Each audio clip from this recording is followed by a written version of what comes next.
함께 보실 하나님의 말씀은 누가복음 24장 36절에서 53절까지의 말씀입니다. 오늘 누가복음 마지막 날입니다. 누가복음 24장 36절에서 53절까지의 말씀을 드라마 바이블로 봉독하겠습니다.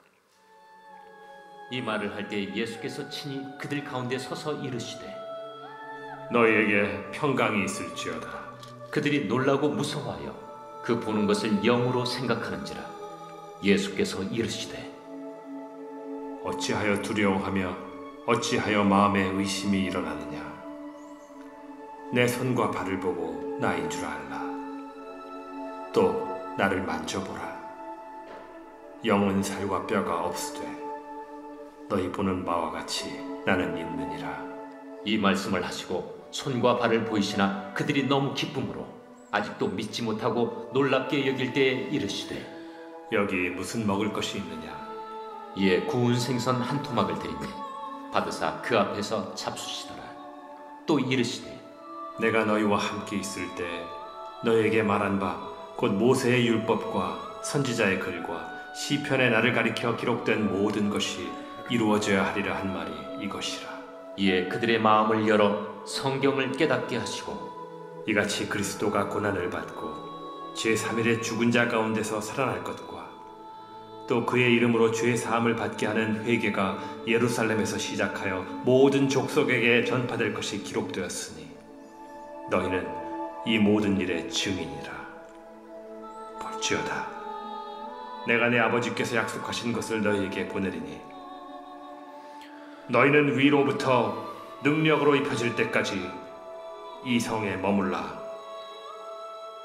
예수께서 그들을 데리고 베다니 앞까지 나가사 손을 들어 그들에게 축복하시더니 축복하실 때 그들을 떠나 하늘로 올려지시니 그들이 그에게 경배하고 큰 기쁨으로 예루살렘에 돌아가 늘 성전에서 하나님을 찬송하니라. 아멘. 예. 함께 누가복음 여정을 길게 걸어오셨는데 오늘 마지막 날 이렇게 함께 말씀을 나누게 되었습니다. 우리 옆에 있는 지체들과 한번 이렇게 인사할까요? 수고 많으셨습니다. 예. 누가복음 묵상해 오시느라고 수고 많으셨는데 오늘 또 마지막에 하나님이 주시는 은혜가 함께 하시기를 소망합니다. 예. 오늘 함께 읽은 본문의 말씀을 가시고 증인이 되게 하신 뜻이라는 제목으로 말씀 나누고 기도하도록 하겠습니다. 기독교 신앙에서 가장 핵심적인 것은 부활신앙일 것입니다. 그 부활신앙의 근거는 첫 열매가 되시는 예수님의 죽음과 부활에 있습니다. 하지만 죽음이 삶의 끝으로 보이는 인간에게는 부활을 믿는 것이 그의 의지나 결심으로 될 수 있는 것이 아닙니다. 마음 단단히 먹는다고 부활을 믿게 되는 것이 아니라는 뜻이죠. 죽었다가 살아난 생명을 본 적이 없기 때문입니다. 그런 이유로 예수님께서 누셨던 빈 무덤을 보고 전한 여인들의 이야기를 들었어도 또 베드로가 같은 것을 본 이후에도 엠마오로 가던 두 제자들이 자신들이 만난 부활한 그 예수님을 전했어도 제자들에게는 확신이 없었습니다. 이를 그러나 누가 탓할 수 있겠습니까? 직접 보고 듣고 경험하지 않고는 인정하지 않는 사람의 한계가 있는 것을 봅니다. 이렇게 부활하신 예수님에 대한 증언과 이 증언에 대한 불신과 또 망설임이 제자들 마음속에 있었을 때 오늘 말씀해 보니 그 부활의 주인공인 예수님께서 제자들 가운데 나타나십니다. 함께 오늘 본문 36절에서 39절을 한 목소리로 읽어보도록 하겠습니다. 같이 읽습니다. 시작. 이 말을 할 때 예수께서 친히 그들 가운데 서서 이르시되 너희에게 평강이 있을지어다 하시니 그들이 놀라고 무서워하여 그 보는 것을 영으로 생각하는지라. 예수께서 이르시되 어찌하여 두려워하며 어찌하여 마음에 의심이 일어나느냐. 내 손과 발을 보고 나인 줄 알라. 또 나를 만져보라. 영은 살과 뼈가 없으되 너희 보는 바와 같이 나는 있느니라. 아멘. 빈 무덤을 본 여인들과 베드로 그리고 엠마오로 가다가 부활하신 예수님을 만난 두 제자들의 말은 다른 제자들에게도 놀라우면서도 역시 들은 그 말씀을 그대로 믿지 못하고 갈등하고 혼란이 있었습니다. 그런 말을 하고 있었을 때 예수님께서 친히 그 혼란 가운데 서셨다. 오늘 말씀이 기록하고 있어요. 36절을 보니 이 말을 할 때라고 하고 있는데 그들은 본 것을 듣고 마음에 확신이 없어서 이런저런 말들을 하고 있었을 그때 예수님께서 그들 가운데 서셨다는 것입니다. 그리고 주님께서 건네주시는 인사가 무엇입니까? 평강입니다. 평강이 너희에게 있을지어다 라고 인사를 하세요. 이 평강은 예수님의 탄생 때에 하나님에 의해 약속된 것이기도 했습니다. 누가복음 2장 14절의 말씀을 같이 한 목소리로 읽어보도록 하겠습니다. 같이 읽습니다. 시작.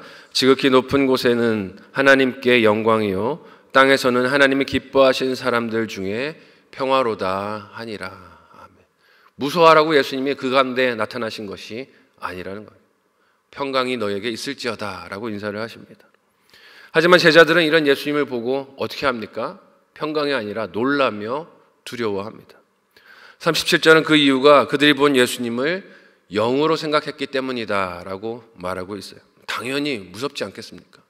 부활한 존재를 본 적도 없고 사망이 삶의 끝이라고 생각하고 믿어져 왔던 사람에게 그 너머로 다시 생명을 만난다는 것은 상상도 못했던 일, 기대도 못했던 일이었을 것이기 때문입니다. 그래서 예수님은 두려워하며 믿지 못하는 그들에게 어찌 그런 반응을 보이느냐라고 하시면서도 뭘 보여주십니까? 자기의 손과 발, 옆구리를 보여주시고 상처를 보여주십니다. 만져보라고도 하십니다. 보라고만 하는 게 아니라 만져보라라고 말씀을 하세요. 손과 발을 보라 하신 것은 이 예수님 말씀에서 우리가 무엇을 알 수가 있습니까? 그 손과 발에 못 박혔던 흔적들이 그대로 그 몸에, 부활하신 몸에 남아있다는 것을 알 수 있어요.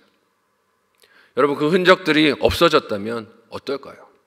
제자들은 예수님의 부활을 보고도 믿기 어려웠을 것입니다.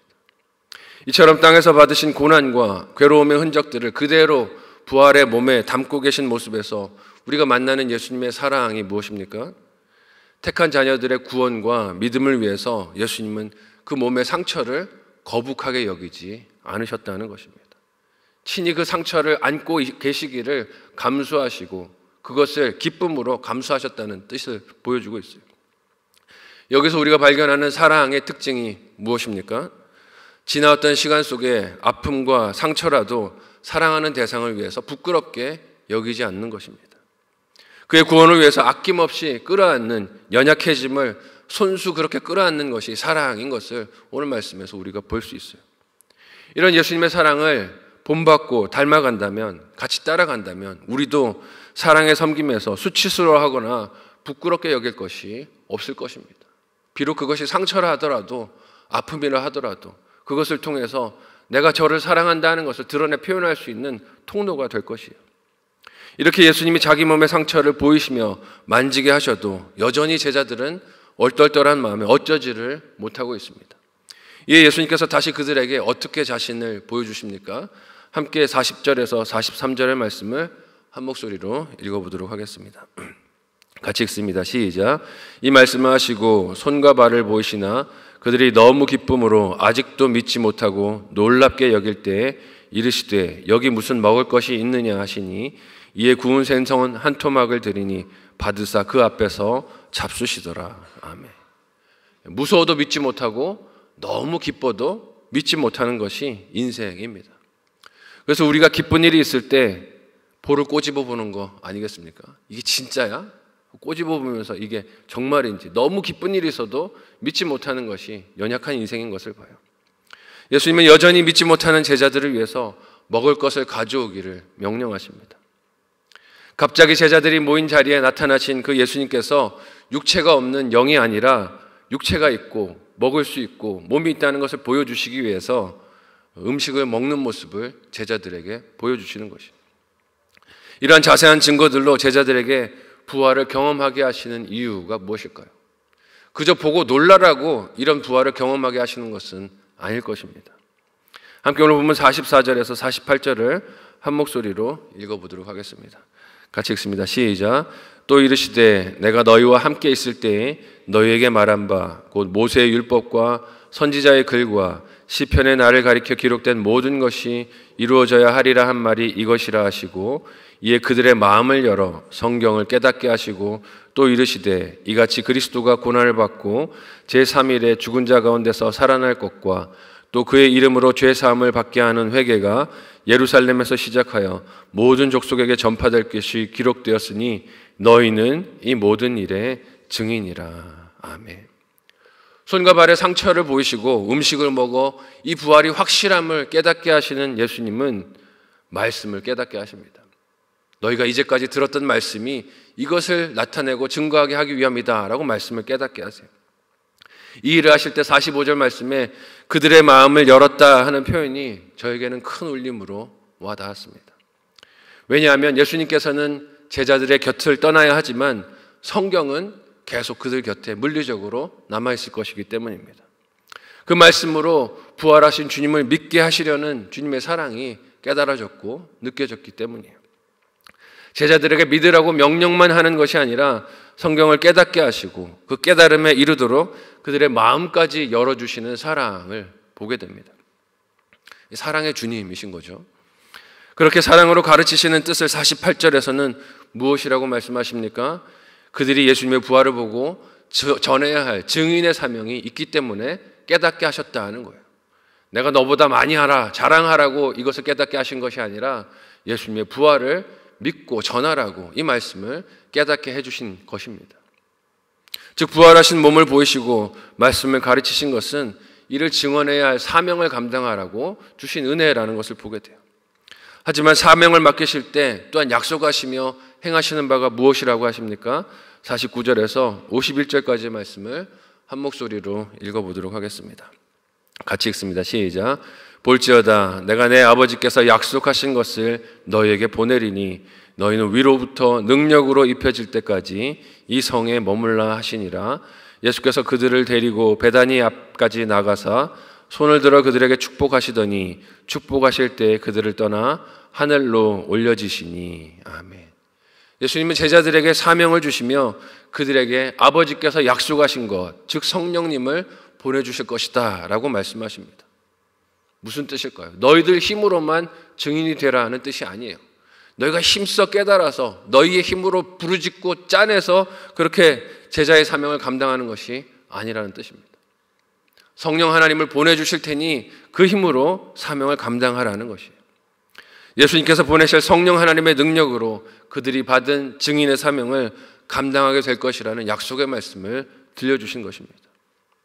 하지만 이는 무거운 책임이나 부담으로 여전히 느껴질 수 있을 거예요. 하지만 예수님께서 제자들을 데리고 베다니 앞까지 나가셔서 손을 들고 그들에게 주신 것이 축복인 것을 누가가 증언하고 있습니다. 저와 여러분이 제자로 그리고 증인으로 받은 사명은 예수님의 축복인 줄 믿으시기를 바랍니다. 복이라는 거예요. 예수님의 증인으로 살 수 있는 것이 예수님 우리에게 주신 소중한 축복입니다. 먼저 부활하신 주님을 만나서 알게 되고 믿게 된 것은 이 복된 소식을 나만 누릴 것이 아니라 나가서 이 복음을 알지 못하는 이들, 특별히 죄와 사망의 저주 아래서 벗어나지 못하고 있는 이들에게 나누어져야 할 것이기에 이 복을 내가 받고 나가서 나누는 삶을 감당해야 한다는 것입니다. 그래서 예수님이 축복하실 때 제자들을 떠나 하늘로 올려지셨지만 제자들은 그 이후의 삶을 어떻게 살아갔다라고 기록하고 있습니까? 함께 마지막 오늘 본문 52절에서 53절을 한 목소리로 읽어보도록 하겠습니다. 같이 읽습니다. 시작. 그들이 그에게 경배하고 큰 기쁨으로 예루살렘에 돌아가 늘 성전에서 하나님을 찬송하니라. 아멘. 제자들은 하늘로 올려진 예수 그리스도께 경배하고 큰 기쁨으로 예루살렘으로 돌아갔다라고 기록하고 있어요. 그들의 삶의 현장으로 일상으로 돌아간 것입니다. 비록 해결된 문제도 없고 달라진 상황도 없지만 부활하신 예수님을 만나 그들의 삶이 달라진 줄로 믿습니다. 해결된 건 아무것도 없어요. 여전히 유대인들은 박해하고 있고 두려워 보이는 상황과 문제들은 그 자리에 있습니다. 하지만 예수님을 만나서 그 모든 것이 달라져 보이게 된 것입니다. 그러니 외부적인 것 때문에 우리 마음이 기쁘고 슬픈 것이 아니라 부활하신 예수 그리스도께서 내게 어떤 분인가에 따라 참된 기쁨이 있기도 하고 없기도 하다는 것을 우리는 분별할 수 있어야 합니다. 제자들은 비록 예수님께서 물리적으로 그들의 곁을 떠나셨어도 예루살렘으로 돌아가 성전에서 찬송함으로 하나님을 높이며 그들의 삶을 일상을 살아냈습니다. 그 기쁨이 누가로 데오빌로에게 이 복음을 증거하는 힘이 되기도 했습니다. 누가는 자신이 만난 예수 그리스도를 데오빌로에게 이 복음서로 전하며 오늘을 사는 힘이 어디에 있는가 하는 것을 나눴어요. 저와 여러분에게도 동일한 예수 그리스도의 힘이 우리의 힘이 되고 기쁨이 되시기를 예수님의 이름으로 간절히 소원하고 축복합니다. 아멘.